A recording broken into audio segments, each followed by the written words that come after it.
regards to flood geology in the fossil record, there's a theory called the ecological zonation theory, and you have a quote in it in your book that I would like to read. Your quote in regards to ecological zonation theory has this: the most geologically significant event in the history of the Earth was the global flood of Noah's day. This suggests that the fossil record may be divided into three parts: a part formed before the flood, a part formed during the flood, and a part formed after the flood. There's still a great deal of debate among creationists about which part of the fossil record correspond to which episodes in biblical history. Most, though by no means all, accept that the Paleozoic and Mesozoic sediments were deposited by the flood. In this view, the fossils in these sediments represent communities of organisms that were successively inundated during the catastrophe. The flood appears to have been a transgressive event proceeding from the oceans onto the land. As the floodwaters advanced, communities of organisms would have been picked off in the order in which they were encountered. The resulting sequence of fossils would therefore reflect the ecological distribution of organisms before the flood, rather than evolution over long ages. This idea, first proposed in 1946 by Harold Clark, 1891 to 1986, has come to be known as the ecological zonation theory. It suggests that the fossil record can help us to reconstruct what the world was like before the flood. The sequence of the fossils is highly ordered, indicating that the world back then was much more highly organized into ecological zones than it is today. Okay, from what I understand, if you picture a continent laid out on a 2D plane, and the ocean the ocean here, and then inland, and then more inland, and more inland, that the flood would have come like this. And the ecological zonation theory is basically that there was a group of animals that lived in this zone, so to speak, and then you go further in, and there's a group of animals living in this zone, and it was a different ecological environment, and then you would have a floating forest type environment with its own set of animals that primarily lived in that particular one. And then as you go beyond the floating forest, you would get inland, and there you would find dinosaurs, there you would find people, there you would find mammals. And so as the flood goes, it first picks off the organisms living in this, I think it may be a shallow water environment, where you would get a lot of the Cambrian explosion type animals. Then it moves further into deeper water, and it picks off animals in that habitat.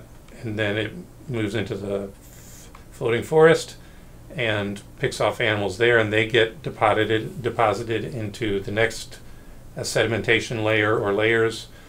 And then you go further forward into the continent, and you get to inland, where you're going to get dinosaurs picked off and deposited into sedimentary layers. And those would be in the Mesozoic, the Cretaceous, the Triassic, the Jurassic. Not in that order. It would be Cretaceous last, Jurassic, and Triassic. Triassic being the first ones picked off. That's right. So, you know, if we think about the biogeographic distribution of animals today, in the creation model, those animals have repopulated the world after a devastating catastrophe, the flood. But I think before the flood, that there's evidence that in fact the world was much more tightly ecologically zoned, and there were types of biomes, types of ecological zones that are extinct today. You know, that we simply don't have in the modern world. One of them being the floating forest. Actually, the floating forest was probably over the deep ocean, and sort of drifted in over the continent while it was submerged, to depositing as it went. So, but yeah, broadly speaking, what you've described is right. The earlier version of the ecological zonation theory, when it was first proposed by Harold Clark, was more of a kind of altitudinal model. So the idea was, you know, these animals were living at different elevations in the pre-flood world, and as the flood waters rose, it kind of picked them off. I think today we think more in terms of adjacent provinces. It's not exactly clear, exactly what the biogeographic structure of the pre-flood world was. And I think what we actually have to do is use the clues in the fossil record to then sort of work backwards and infer what that biogeographic distribution was, because it looks as if the flood has to some extent preserved pre-flood ecologies in the order of burial, and so I think we can then sort of work backwards and begin to infer what the pre-flood world was like, which is exactly what has been done, for example, in the case of the floating forest. Okay. It was by studying the order of fossil plants and other organisms buried, in the same rocks as those plants, that Kurt Wise was able to reconstruct this floating forest community that existed before the flood, that was then essentially broken up and buried and ultimately destroyed during the flood. Right. And after the flood, it became extinct because it never really recovered. Once it was destroyed, it never really got going again after the flood. Thank you for that. If someone were to ask, well, that's a nice theory, is there certain evidence that favors that over the conventional view of the different strata of rock layers actually representing sedimentation across long geological ages? Is there some evidence you can point to that says, well, not only does this explain much of the evidence we see, but it explains some evidence that this other view doesn't explain? Mm-hmm. Well, we already talked about the fact that the fossil order doesn't match the order of branching in evolutionary trees very well. So evolution, isn't a great explanation for the fossil order.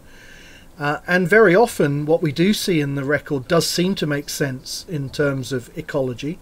Okay. And the fact that you can use the distribution of fossil plants. Interestingly, the fossil plants were one of the few exceptions in Kurt Wise's study when he compared the order of branching with the order of appearances in the fossil record. As I said, 95% of cases there was no statistically significant correlation. I think your book had that there were 5 cases out of 144 that there was agreement for. That's right, and among those 5 cases, I think it was a few groups of arthropods and plants. Okay. And in fact, it was that insight that led Kurt Wise to then develop the floating forest model, because he realized that actually the order of branching of the fossil plants. See, plants are thought to have evolved in the oceans and then colonized the land and then gradually become more terrestrial. And he realized that that means the older plants that are preserved first in the record are essentially plants which are very dependent on water. And as you go up the fossil sequence, they become progressively more independent of water. Okay. And it was that insight that then allowed him to reconstruct the pre-flood floating forest. That then has other advantages, because it helps us to explain other aspects of the fossil record in which those plants are found. For example, in the Devonian rocks, we have these strange fish-like tetrapods. So they're clearly tetrapods. They have they have hands and and feet. They don't have fins like a fish. But in many respects, these tetrapods are really quite fish-like. They appear well designed for aquatic life, for life in aquatic habitats, and it seems as though they were probably inhabitants of the floating forest. They were probably living in shallow pools of water on the surface of the floating forest in an environment that was ecologically midway between an ocean environment and a terrestrial environment. Okay. And so we have these animals that also are in some sense morphologically intermediate. They're tetrapods, but they also have many fish-like characteristics because they were living in an intermediate environment. Right. So they were created that way.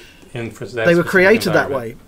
Yeah, they were designed for that particular environment, created for life in those habitats. And so the floating forest model actually helps us to explain other aspects of the fossil record too. Okay. Thank you. Thank you for listening. Credible Faith is a global missions-minded apologetics ministry with content available in 7 different languages across 7 websites: German, Russian, Italian, French, Spanish, Portuguese, and English. If you would like to support the global apologetics work of Credible Faith, go to crediblefaith.org and click on the donate icon. If you would like me to give an apologetics workshop or participate in a debate at your university, or if you would like me to give a Great Commission missions conference or apologetics conference at your church, get in touch with me through the Contact Us section of the Credible Faith website. You can also submit a request through the website to get Credible Faith's monthly email. If you are a native speaker of Russian, German, Italian, French, Spanish, or Portuguese, and if you notice that an essay from the English website is not available on the Credible Faith website for your language, feel free to get in touch with me about translating the essay, and I would read through your translated material for quality control and the desire to see content from the essay made available in your language. Thank you for listening, and have a great night.